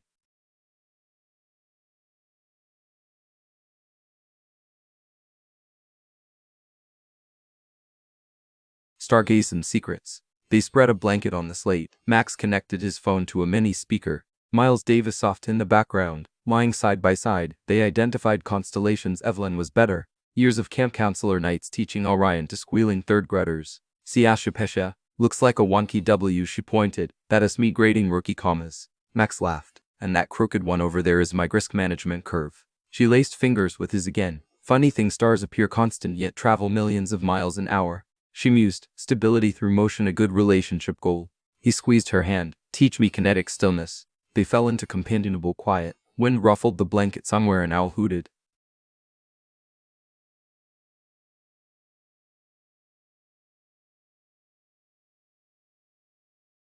Midnight kitchen. Close to 11, stomachs growling, they tiptoed to the manor kitchen.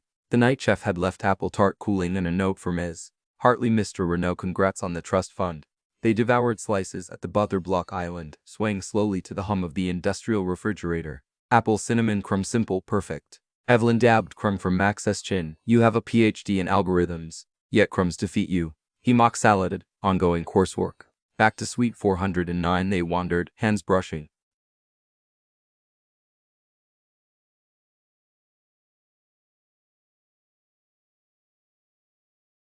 No pillow wall.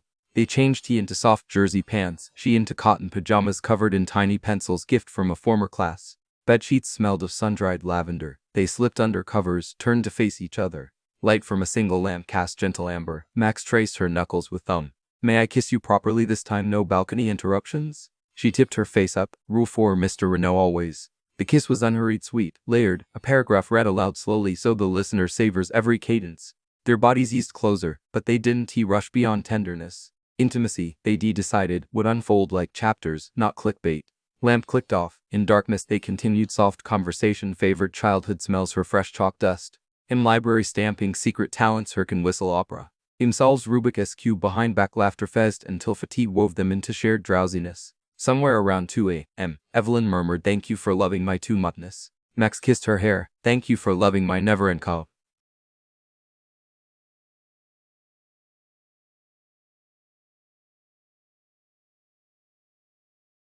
Sunrise at suite 409.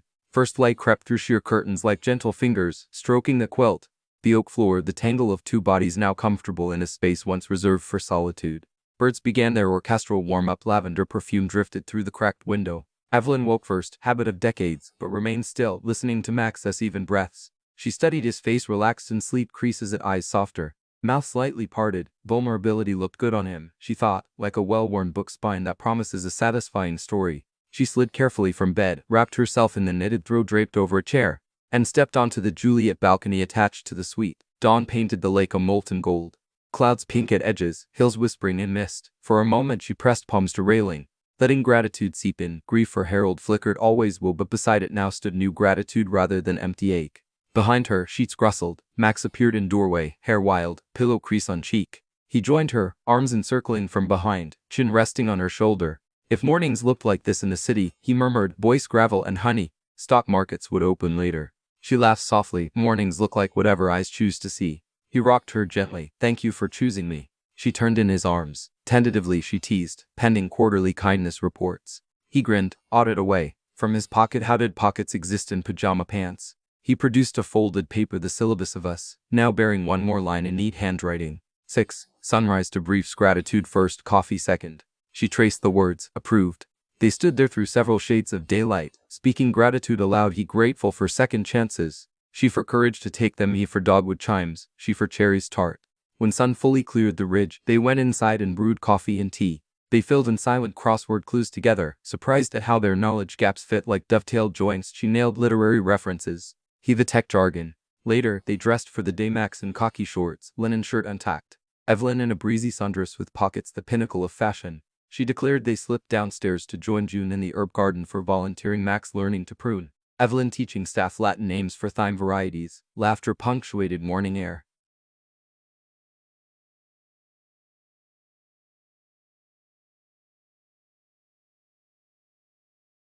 Epilogue Germ. That evening, back at Suite 409, Max drafted a memo not for board but for himself. Project Living Sentence. Goal: grow love that outlives metrics. Milestones: Room 314 Accident, Suite 204 Reckoning, Suite 409 Rebirth. Next phase: a cottage with dogwoods, perhaps, and a workshop to finish Harold's sailboat. He set pen down, crossed to where Evelyn sat reading. He kissed the top of her sea glass necklace and whispered, phase approved. She slipped a bookmark, closed the novel and smiled. Submit a draft. I am happy to peer review. Outside, the ridge glowed purple in dusk again, cyclical, reliable. Inside, two people who once believed fate expired past a certain age realized destiny was simply delayed, not denied. And when night covered the hills a second time, Suite 409 echoed not with rumors, walls, or storms, but with the steady cadence of two hearts reading the same story under one quilt, comma, semicolon, and finally, at last, the start of a shared paragraph. 6 months later, Lavender Ridge breathed an early spring perfumed newborn grass, honeysuckle, and a whisper of lingering lavender stalks trimmed for winter but already greening at the tips. Tap-sized leaves fluttered on dogwood branches, and bluebirds tested their first shaky songs. The resort had survived frost, lawsuits, and the skepticism of Wall Street analysts who predicted disaster after Maxwell Renault's very public pullout. It hadn't even been disaster, it had been different. Profit graphs looked less vertical, but visitor reviews skyrocketed. Authentic, they wrote, like stepping into a novel someone bothered to finish with heart. Inside the freshly painted conservatory, June the caretaker positioned white fold-in chairs again, but this time they faced opposite the rose trellis, away from the dramatic stained glass dome. People should watch the sunset while they listen. She insisted, symbolic day ending, something new beginning. Garrett the planner had returned as well, wearing a cardigan the hue of robin's eggs and an aura of creative fulfillment. He had dreamed up today as scheduled down to the minute, though he'd wisely cleared every minute after 5 p.m. for spontaneous emotion overflow. At 3 o'clock sharp, guests filtered in. Clara with her fiancé Malik, engagement 2 weeks ago. Aunt Bertie in a pink fascinator the size of a satellite dish. Lucinda and Eric hand in hand on a quick stop during their delayed honeymoon road trip. Staff wore crisp aprons embroidered with purple sprigs and lopsided smiles that said, "We remember when this place almost closed, and we like our sequel better." Max stood near the fountain, a silver gray suit hugging broader, healthier shoulders. Since December he'd traded 12 4-desk days for 4 days on site, 2 days remote, and 1 day entirely off the grid. An idea Evelyn had penned in the margin of the syllabus of us: rest is revenue for the soul. It felt financially irresponsible at first, now it felt like oxygen. He checked his watch, an old analog piece retrieved from a pawn shop. Gears faintly audible if you held it near your ear. 4:17 p.m. Exactly 13 minutes ahead of schedule. The habit made him smirk. Some wiring remained. Garrett fluttered over. Final head count 43. Microphone checks done. Do you need a mint? Breath spray, emotional support hedgehog? I need to see her, Max answered. She has finishing touches in Suite 409, Garrett said, then wagged a finger. No spoilers, tradition.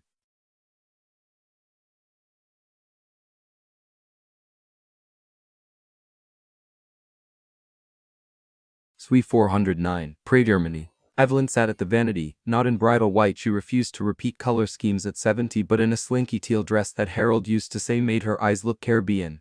A silver bracelet crafted from repurposed typewriter keys spelled out love, more. Clara fastened it after showing out well-meaning helpers. Deep breaths, Clara coached, though she herself looked ready to faint. Evelyn chuckled. Honey, I've faced 32 8th grade productions of Romeo Juliet. Public affection doesn't scare me. Public commitment? Clara teased.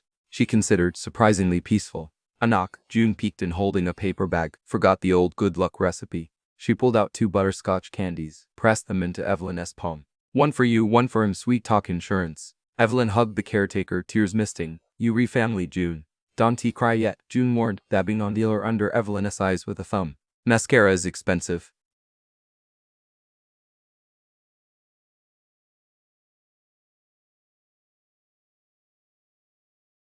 Intermission drama. The Ring.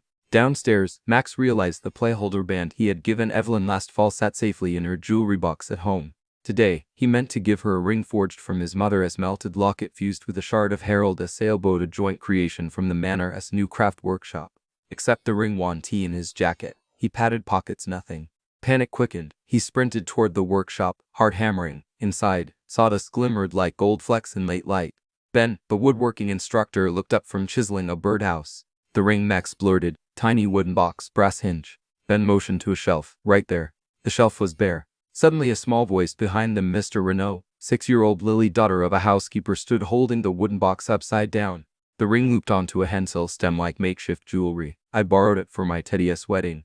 Max crouched, forced a smile. May the bear have a lifetime of bliss, but may I reclaim the ring for a few minutes? She handed it over, solemn. Teddy says true love shares. Max ruffled her curls. Wise bear. Crisis averted, he jogged back, chiding himself even reformed EOS can still misplace asset of highest value. Lesson 8: always double-check pockets.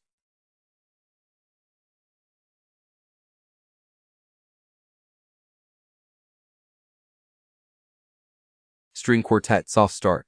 At 4:45, the quartet began. Bacchus sheet may safely graze. Guests turned. Out stepped Clara first, carrying neither bouquet nor clipboard but the syllabus of us bound in leather. Behind her walked Aunt Bertie, scattering lavender buds from a recycled pastry box. Every toss smelled like June mornings. Finally Evelyn appeared, sunlight catching her hair like spun mercury. She walked alone by choice, autonomy. She explained. Max met her halfway. They clasped hands, completed the aisle together. Partnership over rescue. They stood before the trellis. Garrett cleared his throat, surprisingly steady. Friends, we gather for vows of the unexpected, not a wedding. They insisted, a celebration of chosen tomorrows. He invited Clara forward. She opened the leather book. Rule 7. She read, voice quivering, public vows limited to 300 words each, concise, conversational with clear transitions. Laughter rippled.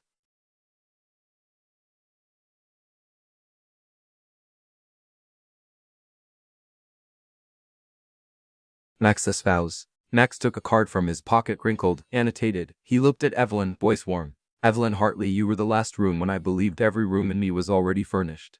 Then you rearranged my furniture, knocked down pillow walls, and installed skylights so sunlight could find forgotten corners. I vow 3 things. 1. To practice verbs, listening, laughing, learning, especially commas and compassion. 2. To remember numbers or stories wearing disguises, and to choose the story over the disguise. 3. To spend every remaining sunrise proving your syllabus wasn't ambitious enough. I love you beyond metrics, beyond margin, beyond the improbable statistics of meeting the right person after retirement age. He slipped the custom ring onto her finger. Grain patterns from the sailboat shimmered inside gold, like wood remembered water.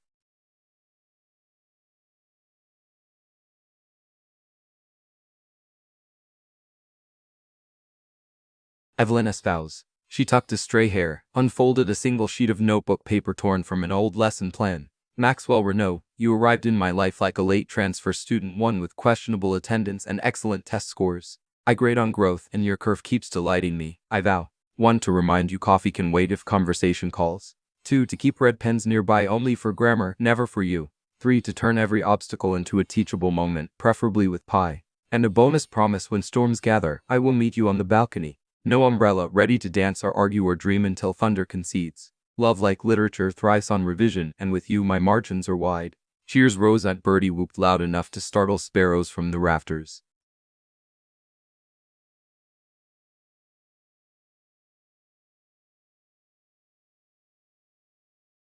Unscripted interruption. Just then, dark clouds muscled across the sky, déjà vu of that autumn deluge. Guests murmured. Garrett paled. Evelyn glanced upward, then at Max, eyebrows high again. A single fat drop hit Max's nose. He laughed. Apparently meteorology approves spontaneity. Without waiting for Cawfish and SQ, he pulled Evelyn into a spin. The quartet, catching the moment, switched to Singin' in the Rain. Guests followed onto the stone floor as drizzle grew. Clara twirled Malik. Lucinda kicked off flats, even June shuffled a soft two-step. Rain-wet hair suits fascinator feathers, but faces were bright. Cameras stayed pocketed. Some memories prefer watermarks of actual water.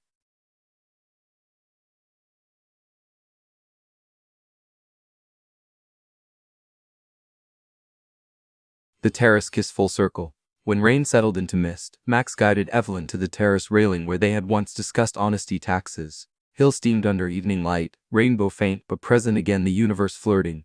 He asked permission to upgrade playholder kiss. She upped his face. Rule 8 whenever. They kissed, laughter mingling with raindrops. It won T cinematic perfection, his glasses fogged. Her mascara probably smudged, but it was truthful, warm, unstoppable. Applause swelled behind them. They turned. Garrett lifted 2 champagne flutes rescued from a waiter's tray.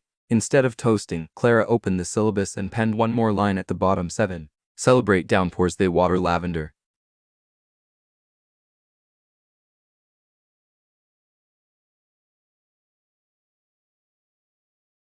Evening fire epilogue threads. Night settled. Guests changed into dry clothes and gathered around a newly built fire pit near the herb garden, another preservation fund project. Jazz played softly from portable speakers. Max and Evelyn sat on a quilt, hands interlaced, watching sparks climb. Lily approached with Teddy, now sporting a ribbon bow ties. Teddy wants to thank you for sharing the ring, she said. Evelyn smiled, pressing a lavender bud into the bear's paw. Tell Teddy sharing makes stories better. Lily scampered off, mission accomplished. Clara popped beside them, showing a photo on her phone. 2 rings tingled in a lavender stem. Captured by Erica's fancy camera. Malik says we'll copy your non-wedding vibe. She said, thank you, I'll loan the trellis. It is community property, Max responded. Yours whenever. He glanced at Evelyn, found her already looking at him. He thought of the wooden sailboat half finished in the workshop. Of the cottage with dogwoods waiting for repairs. Of board meetings now beginning with 5-minute gratitude rounds because numbers. He defound, improved when gratitude preceded them. Most of all, he thought of the future as pages still unlined, and how thrilling it felt to let someone else hold the pen too. Evelyn squeezed his hand, reading thoughts as if graded in margins. She whispered, ready for chapter 1 of the sequel? He grinned, title it. She looked at the fire, at friends, at lavender silhouettes against dark. Vows of the unexpected, she said. Subtitle, how 2 late bloomers outwitted statistics. Bestseller, he agreed. They leaned back, stars bright overhead, embers popping like punctuation. Somewhere a violinist began an impromptu encore. Notes drifting over the ridge. Couples swayed. Children chased fireflies. June dozed in a rocking chair. Max kissed the top of Evelyn's head and felt, for the first time, every tense of love coexist, past cherished, present alive, future unfolding. No clickbait, no pillow walls. Just the rhythmic, relentless promise of revision and the certainty that, together, they would keep writing until the final page glowed with lavender and late-night laughter. And if storms returned to storms too, they would meet them on the balcony. No umbrellas, syllabus in hand, hearts graded past with flying, rain-soaked colors. The unexpected had become their specialty, and vows once imagined improbable now felt as natural as sunrise at Suite 409, a daily invitation to begin again, and then forever.